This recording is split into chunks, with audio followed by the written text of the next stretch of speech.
Ay, nakababa po tayo rito. At ito po ngayon ang itsura ng Manila Bay. Napakaganda mga kababayan. Amazing mga kababayan, amazing talaga.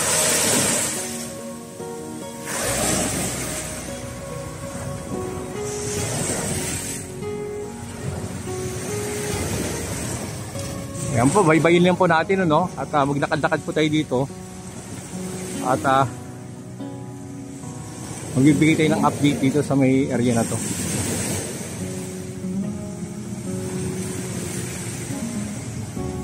Ay, may mga nakikita tayong mga napadpad siguro sa lakas ng alon. Napadpad talaga to, ito mga may nakikita po tayo. Siguro ang lakas ng alon siguro kanina. Kasi ito umabot hanggang dito yung alon. Kita po natin yung marka ng alon. Yan po.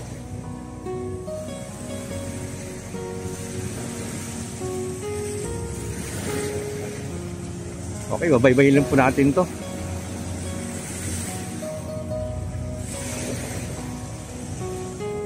Ganda ng form ng pagka-forma nito. Diba? At kung mapansin po natin mga babae, napakalapad na po ng beach front. Ayan Grabe. Nakakatuwa tignan talaga.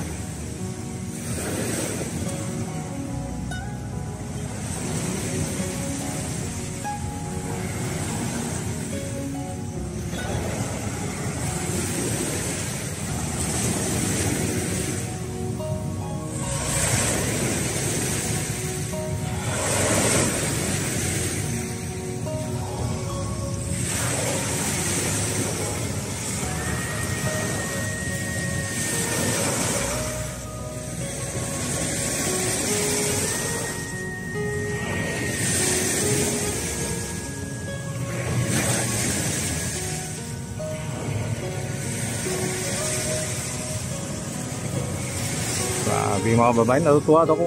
Tuwan-tuwa ako mga kababayan sa nakikita ko ngayon dito sa may Manila Bay.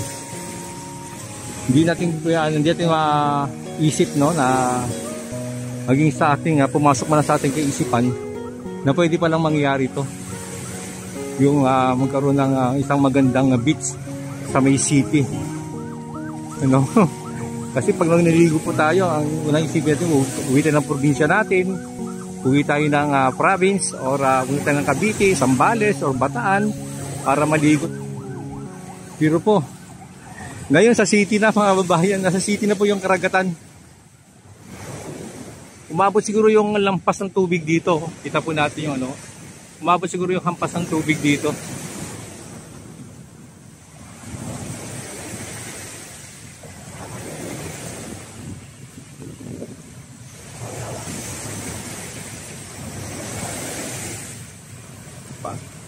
Ganda pa ng formation ng mga bato. Diba? Huwag natin yan. Grabe, nakakatuwa ang tignan.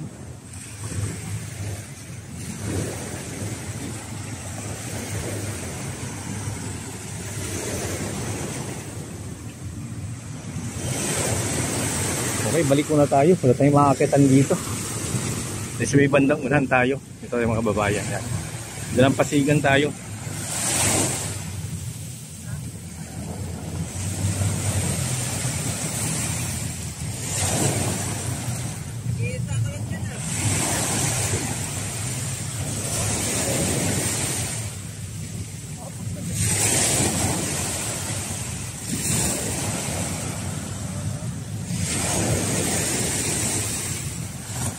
Okay mga babayan, lakad-lakadan tayo para makapagbigay din ng update dito sa area na to.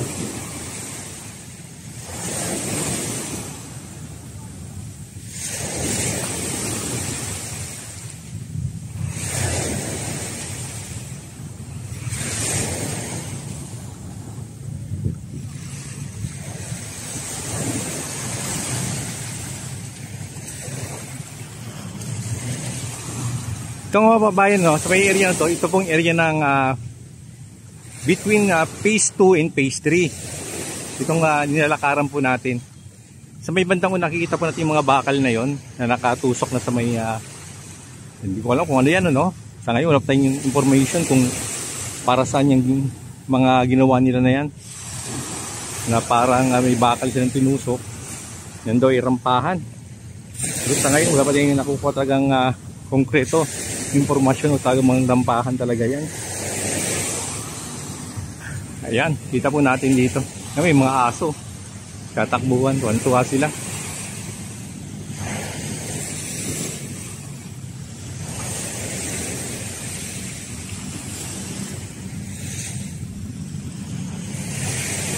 Okay mga kababayan, at natutuwa ako at nakapagbigay po ako ng update sa inyo ngayon dito sa may area na to. Yan.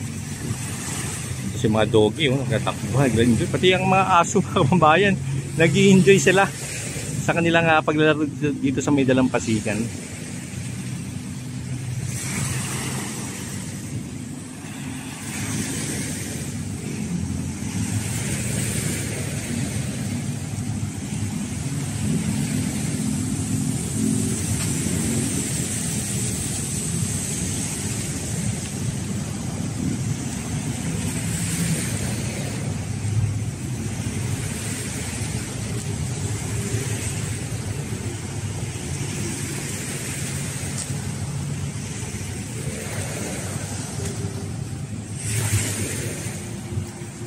Okay mga babayan, hanggang dito na lang po ang ating update sa araw na to. Kung di pa kayo nakapag-like and subscribe sa aking channel, yan, please like and subscribe na po at para maging updated po tayo sa ating mga upload video. At nagla-live stream din po tayo mga kababayan at para ma-update din po kayo sa aking mga live streaming na ginagawa. Yan po, God bless po sa inyong lahat. Pagpalain po kayo ng Panginoon. Pagpalain ang ating bansang Pilipinas.